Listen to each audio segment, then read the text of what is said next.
If anyone else comes, they can join us. If you'd like to scoot closer, you can. I know I like to sit in the back of the classroom too. But let me see. Clicker.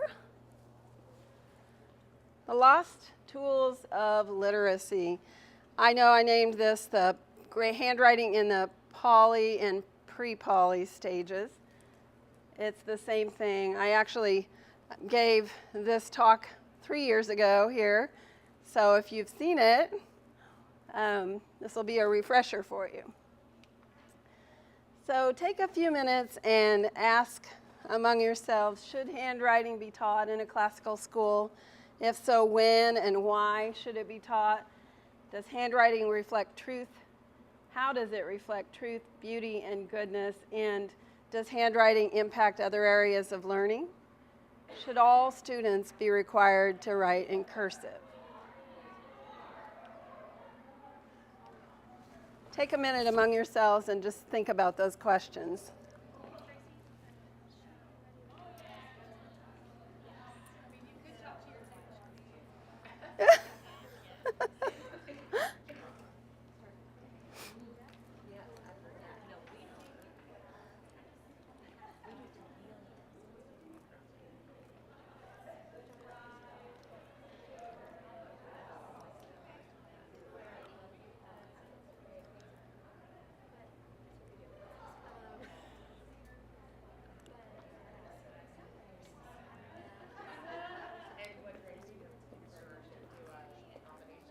What grade are you teaching? Pre-K. Pre-K. That's the reason I needed to know. My supervisor wanted to know because they're already doing cursive in kindergarten. Kindergarten? Yeah. There's a school of thought that says cursive first. And I mean, I'm not opposed to that. Yeah, she wants to do that, but she wanted to know if I should start with, With pre-K. manuscript or with pre-K. Oh, yeah. So Yeah. start them off. It's like, I don't know how that will work, but, Our kindergarten teachers are against it. And I can see their reasoning too. So.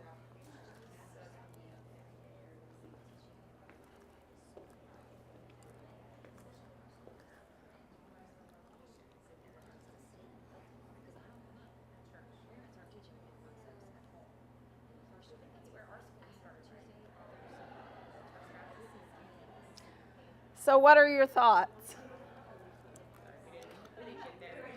You didn't get there yet. Sorry, I didn't give you enough time.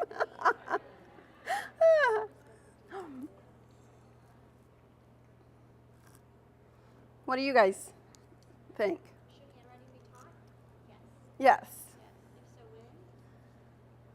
Kindergarten. As soon as or preschool, if you have preschool.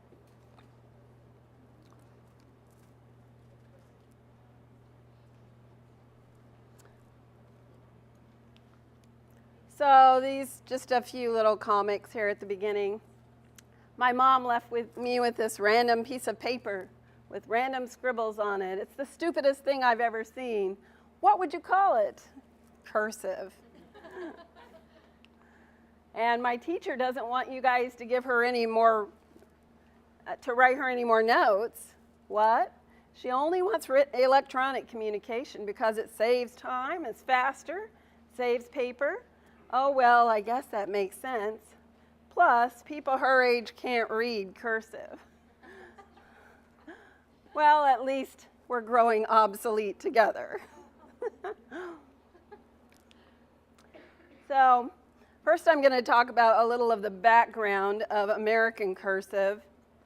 American cursive has its roots in Europe, in the scripts of early Europe. During the reign of Claudius, a Roman cursive script developed, and by 400 AD, it had developed into a new Roman cursive. Written letter forms were much more informal in shape, and letters began to flow together to save time and space on parchment. This was the earliest sign of lowercase letter forms. And that's that second one over there, the lowercase letter forms.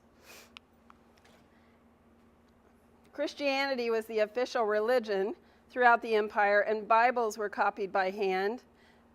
The Celtic style of uncial writing evolved so that by 600 AD, it included half uncials, which closely resembled our modern lowercase letters. In the late 700s AD, Charlemagne appointed an English monk to oversee the standardized lettering. This alphabet, called Carolingian minuscule, was influenced by Roman characters, designed for maximum legibility, and featured lowercase letters, words, and word separation, and punctuation. And in the late 1400s, Johannes Gutenberg, or the mid 1400s, excuse me, he used a denser Gothic style for his printing press, and Italians revolted against the heavy look by reverting to a more Carolingian script and inventing a cursive form of it known as italic.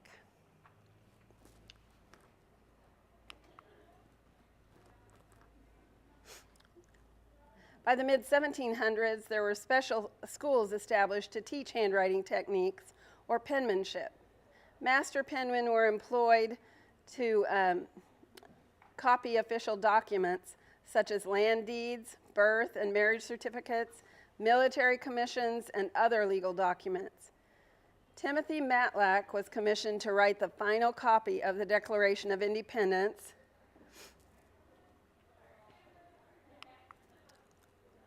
And in the 1800s, American cursive handwriting was influenced by 5 major scholars. Around 1840, Platt Rogers Spencer developed a system of cursive handwriting. His handwriting method was widely taught in business schools and included several font styles, with styles for men and different styles for women. It was widely used until around 1925. The most famous example of Spencerian style is this Coca-Cola logo. In 1884, Austin Norman Palmer introduced what he considered a simpler and easier to learn style of business cursive, which came to be known as the Palmer method. In the late 1800s, Charles Zahner founded the Zahnerian College of Penmanship and later sold part interest to Elmer Bloser. And together they founded the Zahner-Bloser method. And in the mid-1970s, Donald Neil Thurber developed a newer method of teaching penmanship called the Danielian style.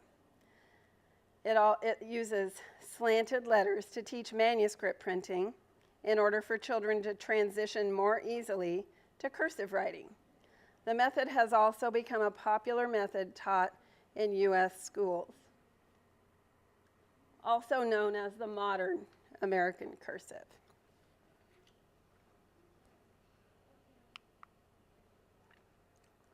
France has chosen to take the opposite course from the United States. With the implementation of Common Core curriculum standards in 2013, American public school children are now required to learn how to use a keyboard and how to write in manuscript. They are no longer required to learn cursive. I think that trend is beginning to reverse. From what I've heard in some Kansas legislation, they are recognizing the need for cursive more. But France chose to take the opposite course from the United States, and in the early 2000s, the Ministry of Education instructed schools to start teaching cursive writing when pupils enter primary school, age 6. Drawing on the work in the neurosciences, France realized that this learning process was a key step in cognitive development. With joined-up writing, children learn words as blocks of letters, which helps them when they learn to read. And here is a quote by the executive director of the American Association of School Administrators, Doubt about the value of handwriting instruction is similar to what happened with math as calculators and computers came into vogue.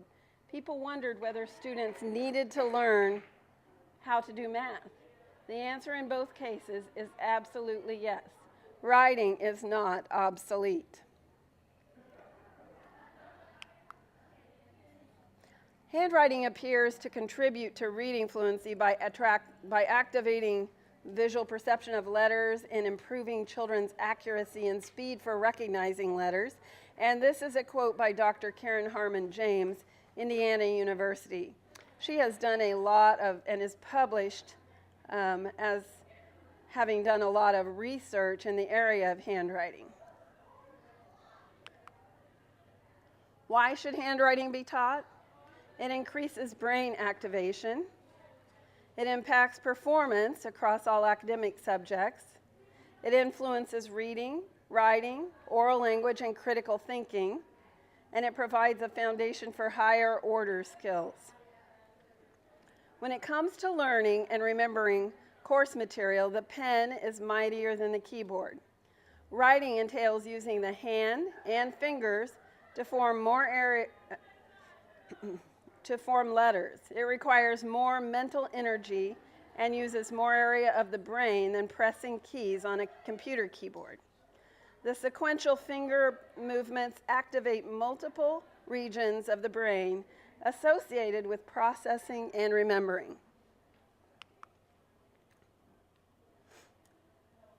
So, as we think about Bloom's taxonomy of learning, the lower order skills of remembering, understanding, and applying, moving to the higher level skills of analyzing, evaluating, and creative.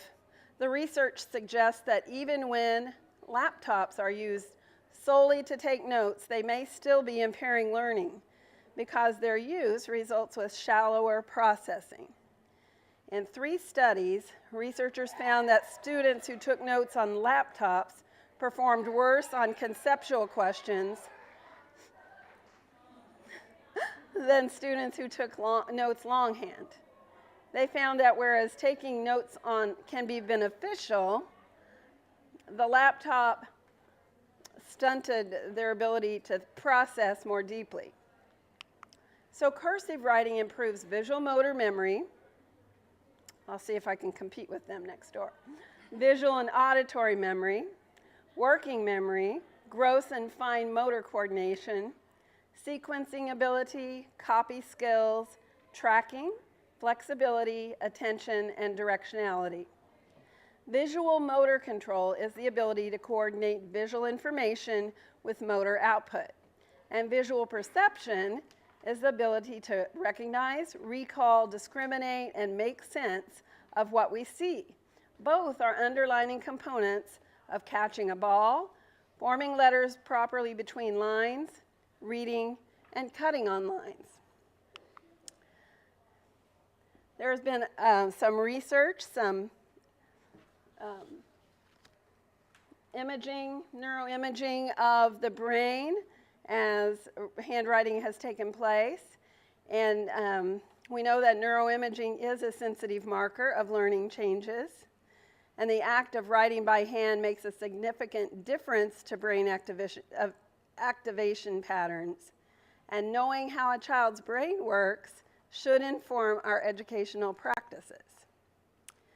So as we think about the hemispheres of the brain, handwriting is shown on neuroimaging to be able to cross the midline, the corpus callosum, the middle of the brain. So the left hemisphere and the right hemisphere communicate with one another when handwriting takes place.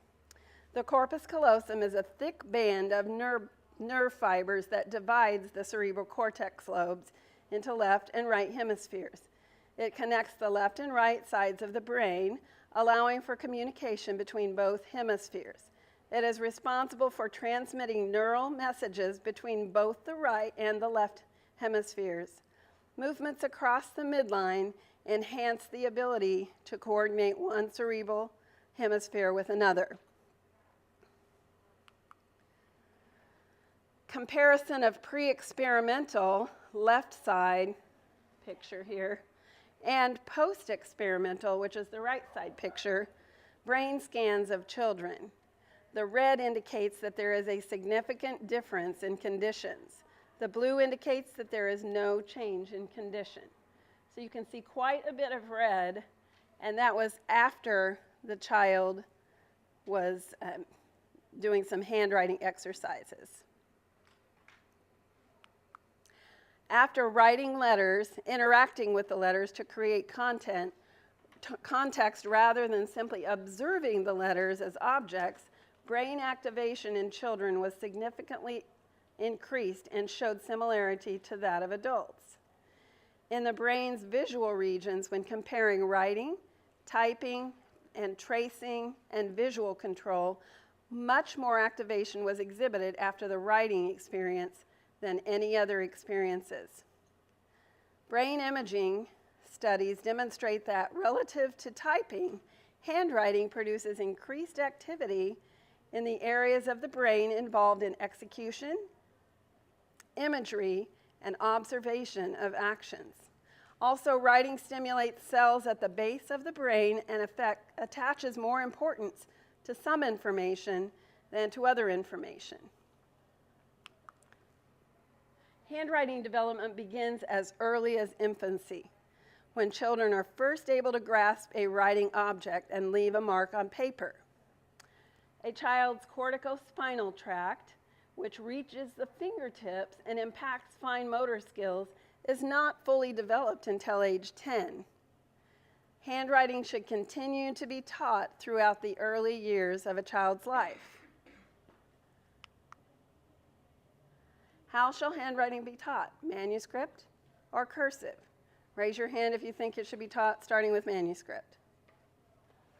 Raise your hand if you think it should be taught starting with cursive. Do you think it matters? There are schools of thought both ways, and I don't necessarily lean one way or the other. Manuscript is fragmented, however. Each letter has different starting points, and words in cursive form a complete unit. The brain processes cursive more easily. I think you should do both in the early grades. I have 2 students that came into my second grade class this year that had not been taught manuscript, and their parents, about halfway through the year, requested that I at least teach them how to form their letters in manuscript so that they would have some knowledge of that. I think it also hindered them when they were attempting to read some types of and styles of font. Cursive's fluidity, matches the brain's train of thought. It has one starting point. Every letter is formed in one line in a continuous action. Manuscript has 6 starting points. Often children who have difficulty with writing legibly in manuscript show marked improvement with cursive. Have you noticed that? If you teach cursive after you've taught manuscript, children that have difficulty with manuscript often, it's amazing. They make a miraculously improvement when they start writing in cursive. How shall handwriting be taught? This information comes from the National Institute for Learning Development. It is an organization in Virginia Beach, Virginia, that teaches educational therapists how to work with students that have difficulty with learning. Dyslexia, math difficulty, reading difficulty, ADHD. It all starts with handwriting, and handwriting is at the core of what they do. They have many other techniques, but they teach a technique called rhythmic writing, and it is handwriting. That's what it is, cursive handwriting. So we use, in my classroom, I do this technique with groups of children, a wall-mounted chalkboard.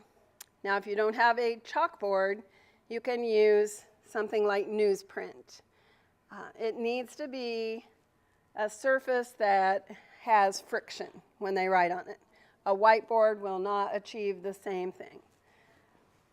Metal chalkboard holder and chalk. So long piece of chalk, a nice metal chalkboard holder, a microfiber eraser cloth, laminated penmanship motif cards on cardstock. Those are specific we'll get to what they are in just a few minutes.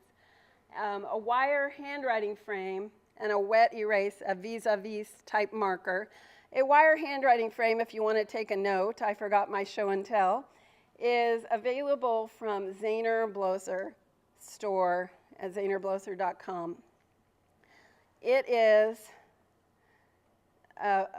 what it says, a wire handwriting frame that you can put a pen in. It can be adjusted for left-handed or right-handed students. You just turn it over and put the pen in the other direction.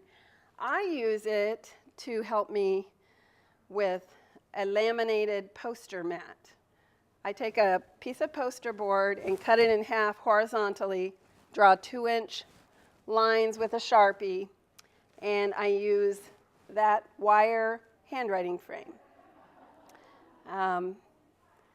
And so when we do chalkboard exercises, and then they come to their desk, and the reason I cut it in half horizontally is so it will fit on their desk. If they had a large enough table, they could just leave it big. And then they use that frame and just slide it along and make letters that are within that 2-inch size after they've made larger letters on the board. And what you're looking for is that large shoulder movement, that visual motor connection. And then handwriting copybook or notebook paper. Now in my session this morning, and I apologize I didn't put it in here, it's a new development in my classroom. I have a handwriting book that I've developed, and mine has their scripture memory for the year, which is Hebrews 11, the entire chapter, and then after they finish with that, I have several psalms and different scripture verses throughout the year for them to copy. So they go to that after they've done the chalkboard and the mat. And then a 6-sided pencil. Children ask me, may I use a mechanical pencil? In the beginning, I say no, because I want them to learn how to hold a 6-sided pencil with the trifold grip, the tripod grip. So how shall handwriting be taught? Out loud.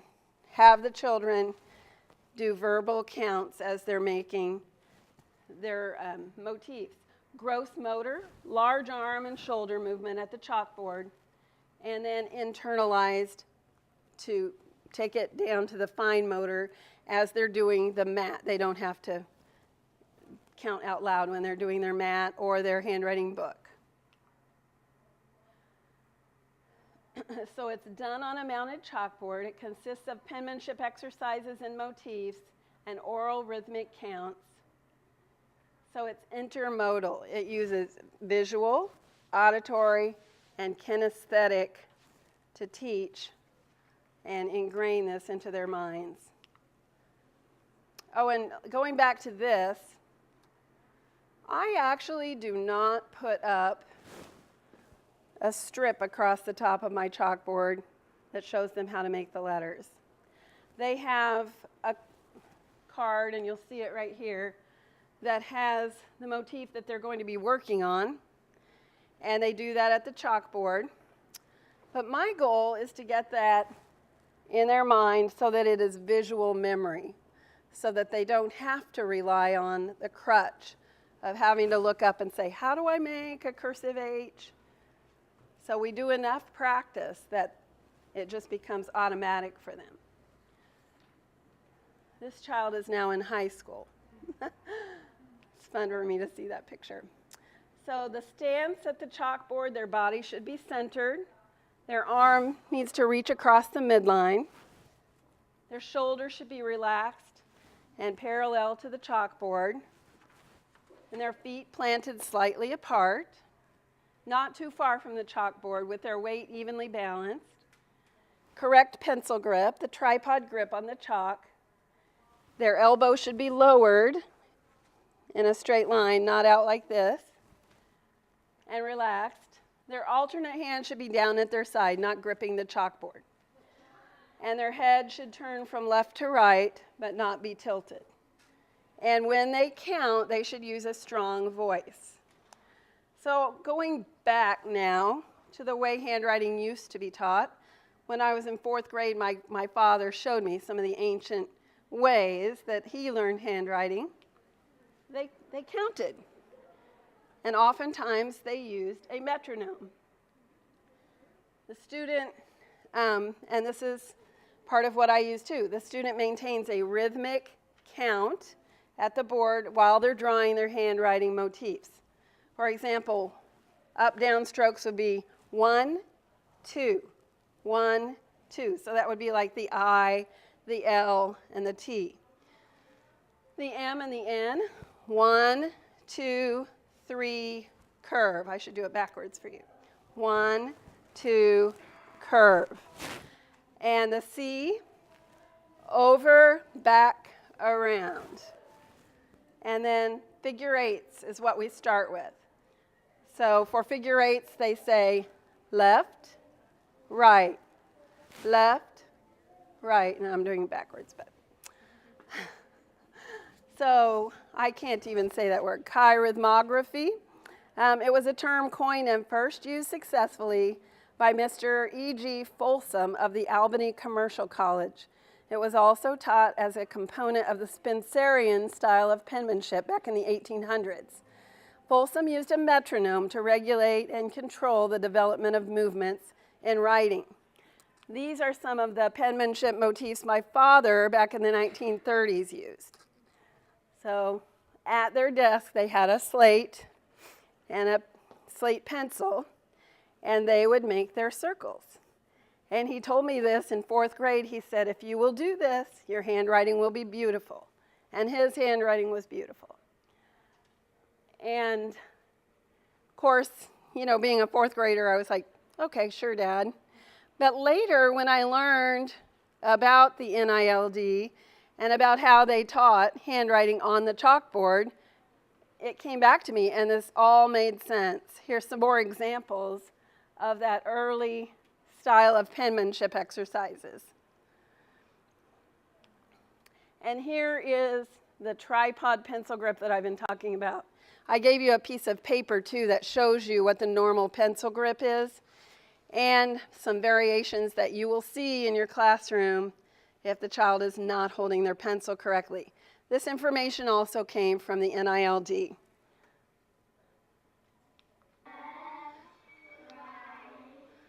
These are some of my students.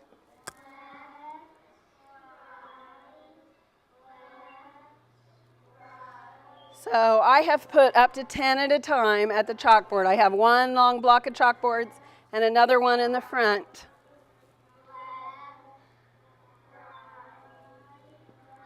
So they start with an upright 8, then they move to a sideways 8. Begin.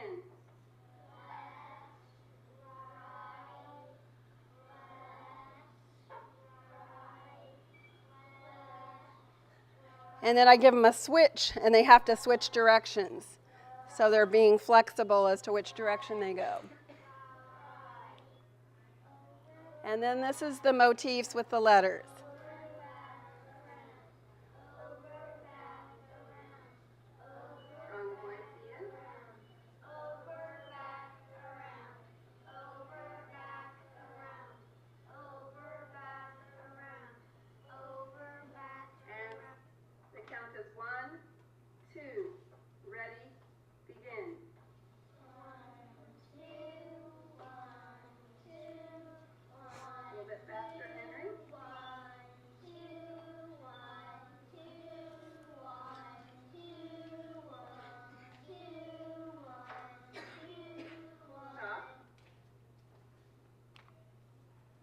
So once handwriting becomes automatic, it lightens the cognitive load. If they can have those automatic processes handwriting becomes less demanding so that they can focus on other tasks in the educational process. And they can devote a higher amount of time to neurological resources, critical thinking, and thought organization. That was fast, but does anyone have any questions? Do you have something that says what the recommended order of what letters they learn? Let me pull, I've got it over here. I do have those handwriting motif cards in one of my former parent handbooks. So I will pull that and we can make copies for you guys. That is actually proprietary material from the NILD, but I'm happy to share it with you. Yeah. So they have 6 different handwriting cards, and you go through. With a big group like that, I usually get halfway through that card. You start with the figure 8s, and then you do the motifs that are on the card, and it goes clear through the alphabet. And then at the bottom of the card, and I'll show you, it has nonsense words and letters put together from the card for them to write on their mat, the mat I told you about. Let me run and grab that right quick. Let's see, I actually have that right here.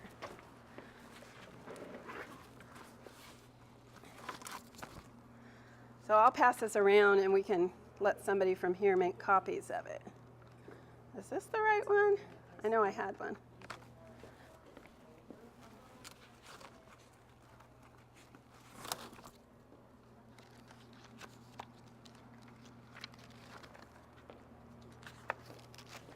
You can pass this around.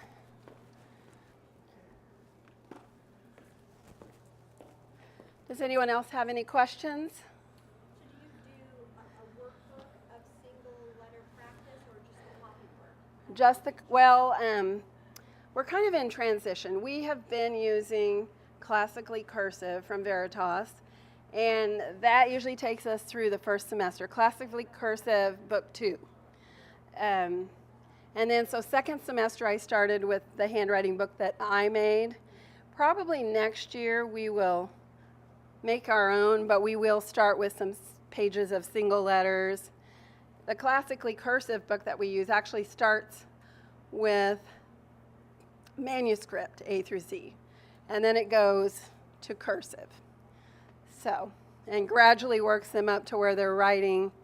I think that's the 10 Commandments book. So would they write the 10 Commandments by the end of that book? Do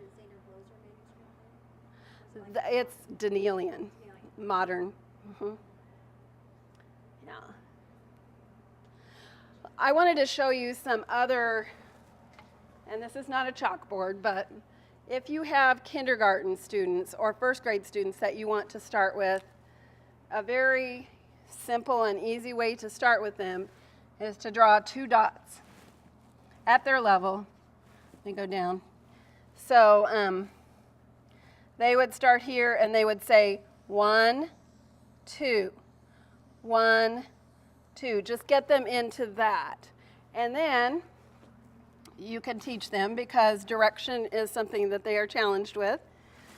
To the left, to the right, to the left, to the right. Okay? And then